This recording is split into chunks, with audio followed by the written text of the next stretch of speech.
Hey guys, what's up? So I'm back with another video today, and today is going to be a Q&A video. I really wanted to do another one of these because I really like doing them. I asked around if anybody had any questions for me, if there's anything that you guys wanted me to answer, you were curious about, or my take on whatever you may want me to talk about. Yeah, I have a lot of fun making these, and this is probably going to be a long video.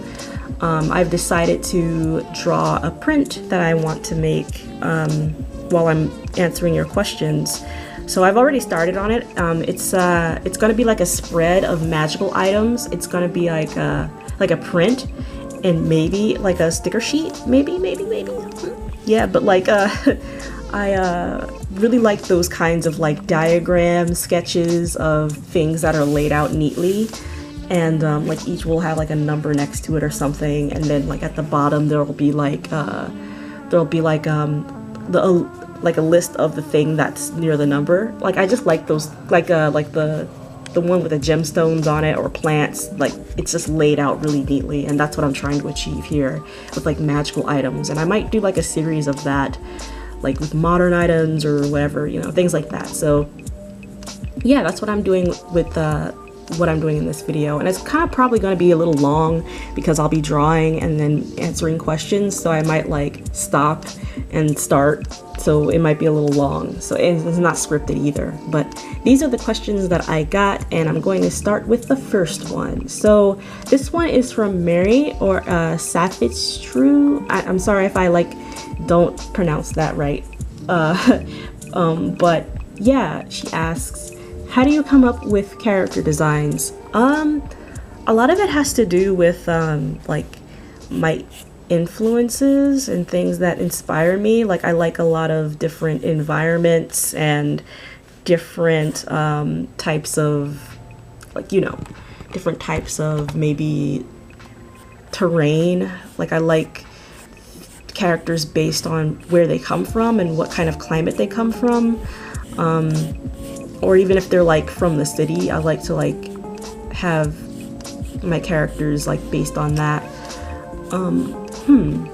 I also like otherworldly creatures, and I like animals, so I might mix and match types of different animals, or you know, types of different like creatures, like mythological creatures. And like I like to draw a lot of monsters, and like good monsters, and like sort of these like things that are not human, generally speaking.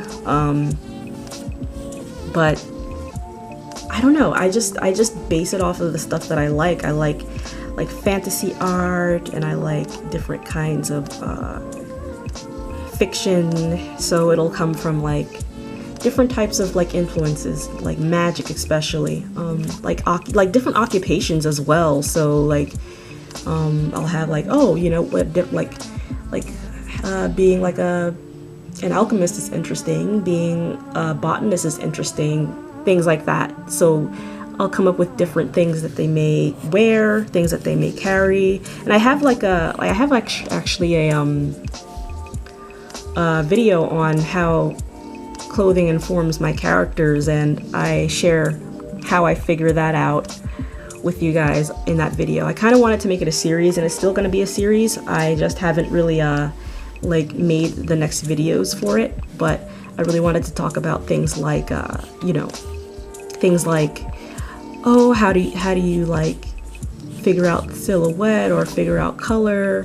Like it's not going to be anything too technical because I'm not a technical person when I go to come up with character designs, but I do like to have a lot of fun with them, so it'll just come from like brainstorming different things that I like. And it's actually pretty hard for me to come up with character designs off the top of my head. I can't just do that because I have a hard time making new characters, but when I make a new character, it's usually I intend to use them, because I don't like to have characters just kind of like sitting around and not doing anything, just looking pretty. I really like to use who I have. That's why you don't really ever, that's why you see me drawing like the same few characters, because I'm not going to be drawing like, I'm not going to be like drawing a million characters every week. I just can't keep track, you know, that kind of a thing. And I like to have people to get to know my characters too, but anyway, I'm rambling. Next question. Next question comes from my friend Soul. So he asks 2 questions. One, what was or is your biggest challenge as an artist? Biggest challenge as an artist.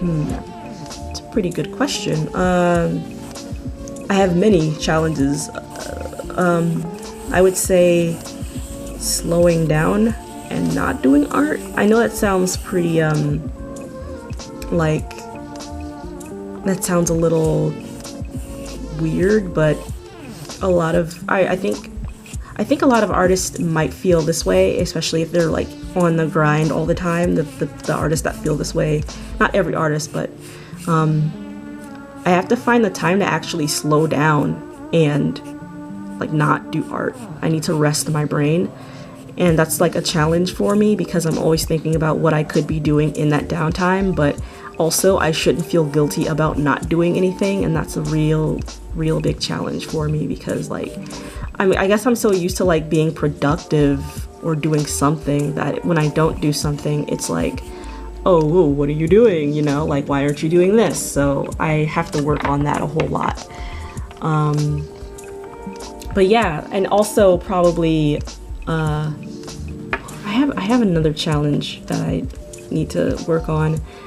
Biggest challenge, not being like posting more. I need to post more often. I know because like sometimes I'll fret or stress over things like trying to like get more. That's another one.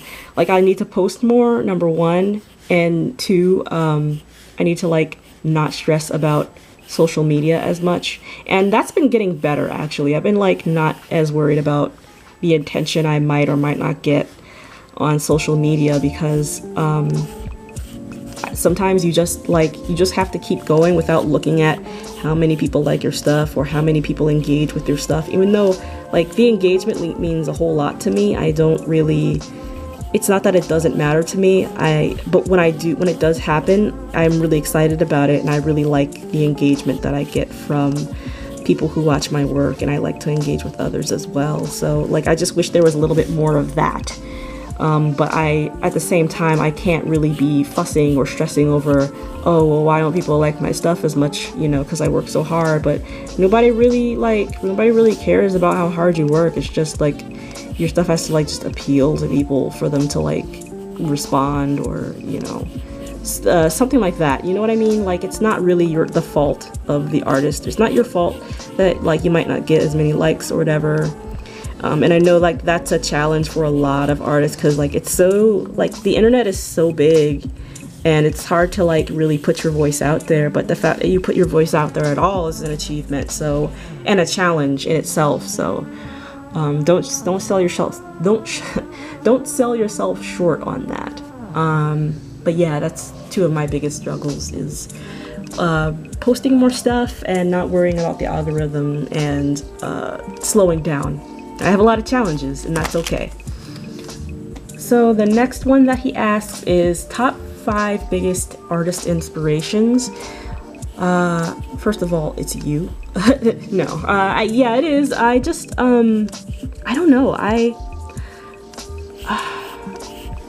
That's always hard to like. It's always hard to like, you know, kind of. Man, that's just a really hard question. I don't know why. It's because like my influences are either A, always changing, or B, I can never think of anything on the spot. Even though I know I have my influences, I don't really like list them off ever. I do, however, have, I think, okay, I'll answer this later in an upcoming video because I have it planned for like top 5 or just merely 5 artists on YouTube that I recommend, or, you know, that I like to watch, that I do find influential because they're like staking it out on their own and kind of like, you know, thinking up their own, like they're making their own way in art, and I really like that. So be on the lookout for that video, because I think that's the closest answer to this question that you're probably going to get. And it's coming up in this month's lineup, so be sure to check out that. So next question. This next question comes from Evie. Hey Evie. She asks, would you consider selling witchy stuff? Yes. I have a lot of like ideas for what I want to draw and what I want to make for my shop, because like I'm kind of like in high gear right now with what I want to put in my shop, and I've been really hesitant about opening my shop and everything, because, or listing anything on my shop, because like, you know, you never know how ready you're going to be until it opens and people actually want to buy your things. So it's like, oh, okay, you know, that kind of a thing. So yeah, I really do. I do have a lot of like plans in the works for like things that I make that are like witchy or witchcraft themed, like actual witchcraft stuff. Because I really like the idea of, you know, just having like art and witchcraft in the same, like, it's no secret, guys, like I've been like mentioning this for a while now, but like I like to make, this is like my thing, this is like my theme, and I can't seem to like shake it, which I wouldn't want to, but yeah, I really do like, I will be considering, or not even considering, I will be posting more witchy items in the near future, so be on the lookout for that.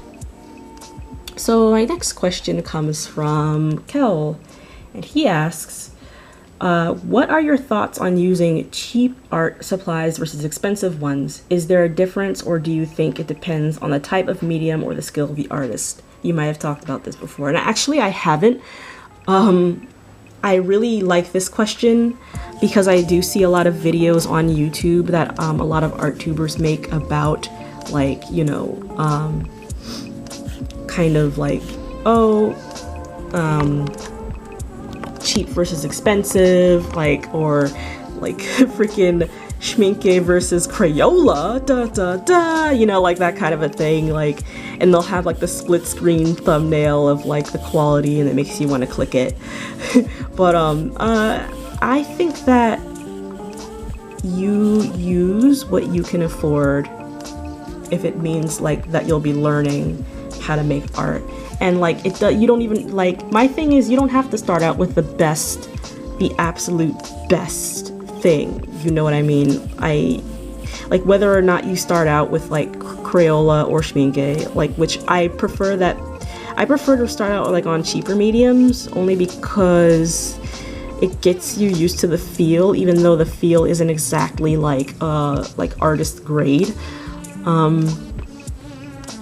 I like the cheap versus expensive stuff, but it does really heavily rely on what the artist knows and how they know how to use the medium already, whether or not they know how to do that, because you can make anything look good with like $10 art supplies if you have the skill, you know. Literally, I think like a lot of people think that the more expensive you go, the better the art you will make. But that's not necessarily a truism, because you can get every single Copic marker under the sun and still not know the basics of color theory, you know, or still not know how to even use markers, like me. Lesson learned. But, or, you know, like you might find that you don't prefer a certain medium that you bought, even if it is the most expensive, and you try your damnedest, it's just not for you, and that's okay. I think people stress a bit too much over the quality of, like, they stress a bit too much over the price tag rather than the quality or the time spent training to use that thing. So a lot of it comes from, like, I feel a little bit split on this too, because I think a lot of art tubers who are like a little bit more popular they lean towards the more expensive items, and then that makes a newer artist want to go, oh well, maybe if I buy this I'll improve. Or they'll ask, oh, what kind of pen do you use, what kind of brushes do you use? Especially this is bad with like Photoshop, you know what I mean? So it's like, oh, what kind of this do you use, what kind of that do you use? Whoops. Even though it doesn't really matter, like, so it's like, well, like, it doesn't make a difference. Just use what you have for now that you can afford, and eventually you can work up to those more expensive items, and then you'll learn how to use those, how like the more expensive items behave, and then you can like keep learning.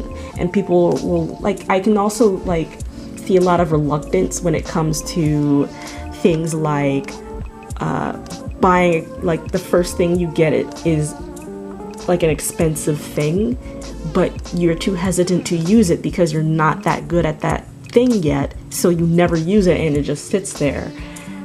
But my thing is, like, you should probably just use it because like you're not wasting it if you're learning on it, you know what I mean? So there's that. I don't necessarily think that it's a bad thing to have, like, buy the expensive thing first, you know, because then at least you'll know how it behaves. And I know like a lot of things make a huge difference depending on what you pay. But again, I think a lot of people get hung up in who's using what and how much it costs.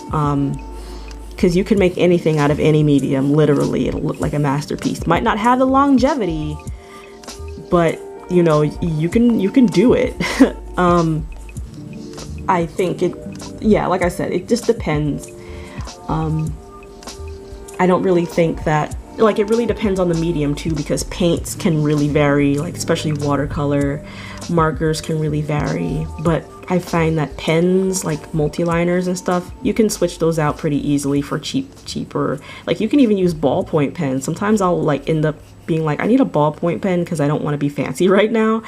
But for the most part, I just think that, like, it just depends on the artist's skill level, not necessarily the medium. I think that's all the questions that I have. I really didn't expect to like go through them this quick, but I'm just gonna chat a little bit. A few updates for you guys. I'm going to an arts festival in September, next month on the 16th. It's gonna be me and my friend Kayla, and we're gonna sell our art, and this is probably gonna be one of the prints that I am going to be selling. And I also have like my Kiki's delivery service, like my GG print that I want to make a print of, as well as stickers, and those should be received pretty well, maybe. But this is I'm really liking how this is coming out so far. Like, the items that I'm coming up with are really like witchy and magical and whatnot. So yeah, I'm really looking forward to making more art. I'm just like kind of coming up with different ideas and how versatile I can make one piece. Like I'll make a spread of something, and then I'll be like, oh well, this can also be stickers, you know what I mean? Or oh, this can also be da da da. So that's what I've been like kind of just going at for a while. I've been just on go mode, especially with these videos. It's actually been not stressful because I've been planning ahead. So I haven't, because like I said, I didn't want to like stress myself out with like, oh, what am I going to talk about today? Like, I just kind of like wrote down ideas the month before I started like filming and recording. So I have like a lot of ideas in the bin. Like, I'll go, like, I might not have time to like make a thumbnail, but I'll like go back and make the thumbnail later, and it's not really a big deal to me. Like, I've been just on this grind, and it's been really enjoyable because like, even though it is a challenge for me to like kind of make videos, because I have to get into the habit of that if I want to be like on YouTube more often, have more of a YouTube presence, I've been really like trying to ease myself into like making videos and not forcing myself to make videos. If I don't like the quality, then you guys won't see it. Or if I don't like what I said, I won't put it into like a video form. But at the same time, like, I have leeway on that. So what else should I talk about? should I talk about my shop? It's heavily based on like stuff that I like previously made. I really want to make a zine out of the potions guide pages that I've made so far. I'll have to like reformat a few things and like kind of like, you know, I'm not really looking forward to that because when I was making it, I really wasn't thinking about panel placement or font. I really wasn't thinking about any of that. I was just having fun. But now that I think about it, I think I want to put it in print form as like a zine type of thing. Because I'm working on a story mode, like short stories that are centered around the characters from Potions Guide. And I really want to start like making short stories again and like seeing how that goes. I shouldn't draw so hard on this paper because I'm gonna like erase it anyway, but yeah, I don't know. I'll have to straighten this out too. Like it's pretty difficult drawing behind a camera because like I'm looking over on each side of the camera, so it's like things might come out slanted. Because like the viewfinder, I have to make sure the viewfinder is like in, like there's the drawing. Me actually drawing is in the shot, so it's pretty difficult. But yeah, coming up with these items is pretty fun. I think I'm like slowing down on it because I'm like, I should be slowing down on this. I should have an endless amount of items that I'm like, I should be coming up with, but hey, there you go. I'm kind of like, huh? What should I draw next, you know? Field guide. And it'll have like plants on it. Yeah, that's the ticket. I might like draw maybe.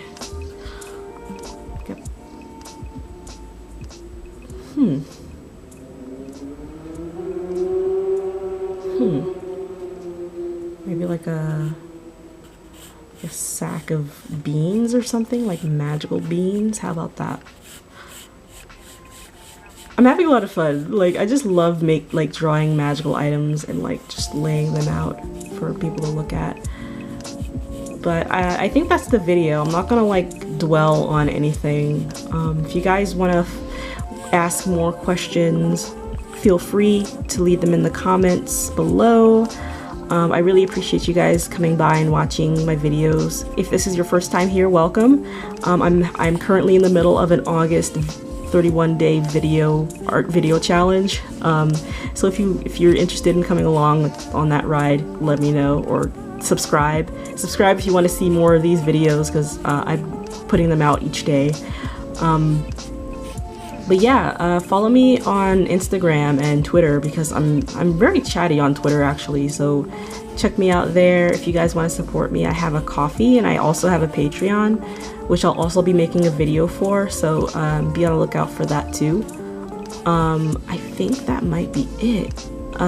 Yeah. Take care, guys. Bye-bye.